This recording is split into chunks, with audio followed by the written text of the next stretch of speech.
అందరికీ నమస్కారం. నేను Dastagiri, state minority cell official spokes person YSRCP.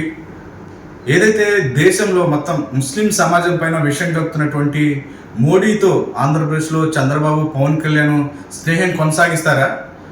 ఎక్కువ మంది జనాభా ఉన్నటువంటి ముస్లిం సమాజానికి దేశ సంపద పంచడం పైన చంద్రబాబు, పవన్ కళ్యాణ్ వైఖరి ఏంటో స్పష్టంగా తెలియజేయాల్సినటువంటి అవసరం ఉంది. ఏదైతే నిన్న మోడీ ఎన్నికల ప్రచారంలో ముస్లిమ్స్ పైన చేసినటువంటి వ్యాఖ్యలను తీవ్రంగా ఖండిస్తున్నాము.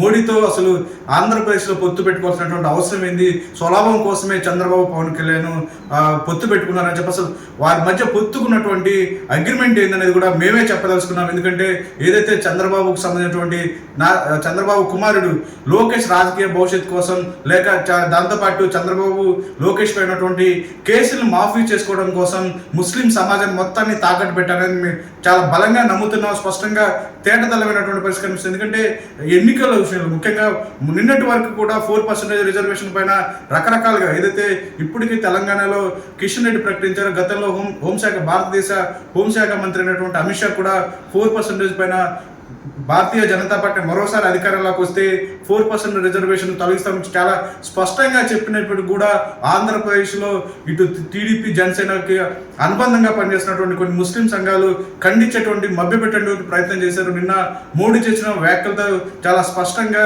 ఇటు బీజేపీ, జనసేన, తెలుగుదేశం పార్టీల స్టాండ్ స్పష్టంగా కనిపిస్తుందని చెప్పొచ్చు.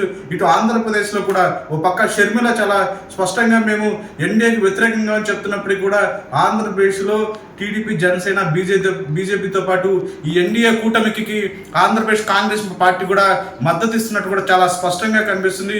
ఇప్పటికైనా ముస్లిం సమాజం ఏదైతే తెలుగుదేశం పార్టీలో నాయకులు ఉన్నటువంటి వారంతా కూడా మీ స్వార్థం కోసం ముస్లిం సమాజాన్ని నాశనం చేసేటువంటి ఈ పార్టీలకి వంత పడద్దు.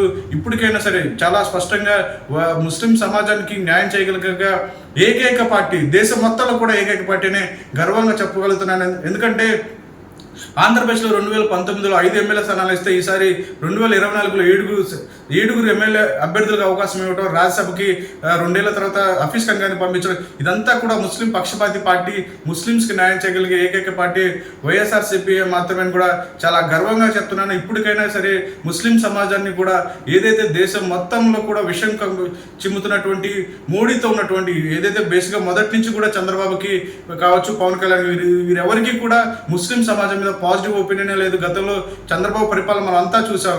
ఆయన పరిపాలన కనీసం ఒక మైనార్టీ మినిస్టర్ కానీ, మైనార్టీకి సంబంధించినటువంటి వ్యవహారాలు చూడగలిగినటువంటి రాష్ట్ర స్థాయి నాయకత్వాన్ని తయారు చేయడంలో కూడా పూర్తిగా విఫలం చెందారు. ఇటు పవన్ కళ్యాణ్ అంటారా, ఆయన కేవలం కమ్మ సోదరులు కావాలి, లేక కాపు సోదరులలో కొంతమందిని మాత్రం తీసుకున్నారు. కానీ జనసేన ఎక్కడా కూడా మైనార్టీకి చెందినటువంటి నేతలు కనిపించరు. ఇలాంటి నేతలు వెనక మన ముస్లిం సమాజాన్ని నడవాల్సినటువంటి అవసరం ఉందా లేదని కూడా ముస్లిం సమాజం కూడా ఆలోచించాలి. అందుకనే ఆంధ్రప్రదేశ్లో రాబోయేటువంటి ఎన్నికల్లో కూడా 170 స్థానాలు గెలిచేందుకు మన ముస్లిం సమాజం కూడా జగన్మోహన్ రెడ్డి గారు వెంట ఉండాలి. ఎందుకంటే జగన్మోహన్ రెడ్డి గారు ముఖ్యమంత్రి అయితేనే ముస్లిం సమాజానికి ఎప్పుడు ఏ ఇబ్బంది వచ్చినప్పుడు కూడా ఇంటి పెద్ద బిడ్డగా జగన్మోహన్ రెడ్డి గారు ఉంటారు. కాబట్టి ముస్లిం సమాజం ఇప్పటికైనా ఆలోచించాలి. ఏదైతే మోడీతో లోపాయి గారు ఒప్పందం కుదుర్చుకున్నటువంటి చంద్రబాబు, జనసేన, ఆంధ్రప్రదేశ్లో కాంగ్రెస్ పార్టీ కూడా ఏదైతే సిద్ధాంతాలను కూడా పక్కన పెట్టి ఎన్డీఏ కూటమికి మద్దతు ఇస్తుంది.